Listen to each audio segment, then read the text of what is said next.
15h11, le Liban à présent, la population du sud est appelée à évacuer à nouveau. Elle doit rejoindre le nord du fleuve Litani. Les ponts qui enjambent le fleuve vont être bombardés ce mercredi, c'est ce qu'annonce l'armée israélienne. Julie Dungelov, vous êtes notre envoyée spéciale au Liban, vous êtes en direct de Saïda. Bonjour à vous, Saïda, où 2 personnes ont été tuées aujourd'hui. Bonjour. Oui, tout à fait. Juste derrière moi, sur cette place, il y a eu 4 impacts. On ne sait pas si c'était un missile venant de la mer, du ciel, ou si c'était un drone. En tout cas, le bilan est de 2 personnes tuées, dont un membre de la défense civile. Plusieurs personnes blessées également. Et peut-être que vous pouvez le voir sur les images de Claire Pacalin.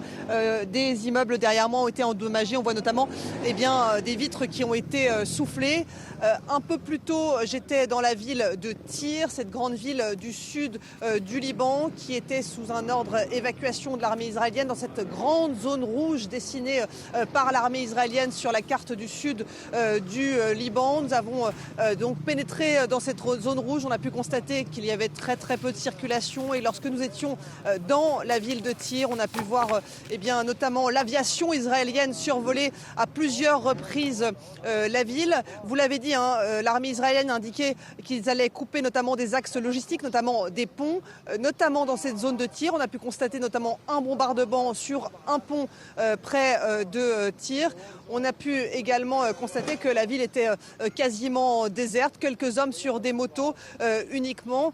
Tyr, qui était une ville où s'était notamment déplacée la population à la frontière, qui vivait à la frontière avec Israël, s'est déplacée une première fois vers Tyr. Et cette population, suite à un ordre d'évacuation qui a émané hier de l'armée israélienne, certains ont dû évacuer une nouvelle fois, notamment dans la ville de Saïda, où je me trouve actuellement, où les centres d'accueil pour les personnes déplacées débordent littéralement. C'est ce que m'ont témoigné plusieurs ONG avec lesquelles j'ai pu parler. L'armée israélienne, Julie, qui a également multiplié, comme les jours précédents, les frappes sur Beyrouth contre le Hezbollah. Oui, c'était une nuit très tendue sur la capitale libanaise. Aux alentours de 4 heures du matin, l'armée israélienne a ordonné un ordre d'évacuation d'un immeuble du centre-ville de Beyrouth. Ça se trouve vraiment à peine à quelques mètres, notamment du Parlement ou de la place des Martyrs de Beyrouth. 1 heure plus tard, on a pu entendre une très large détonation aux alentours de 5 heures du matin, et l'immeuble s'est écroulé tel un château de cartes. Lorsque nous sommes rendus sur place très peu de temps après avec l'équipe de France 24, aux alentours de 8 heures du matin, nous avons pu entendre une nouvelle frappe dans un autre quartier de la ville.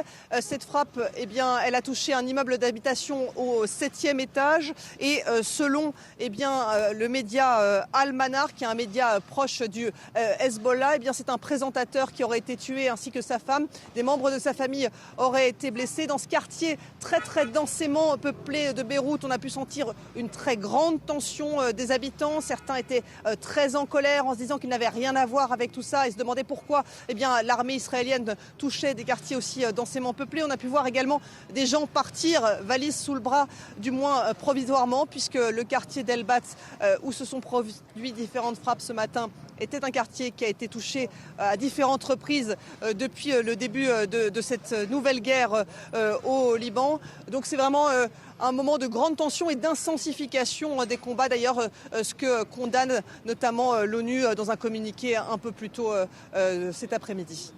Julie Dungelov, envoyée spéciale France 24 à Saïda, merci à vous. Dans ce cas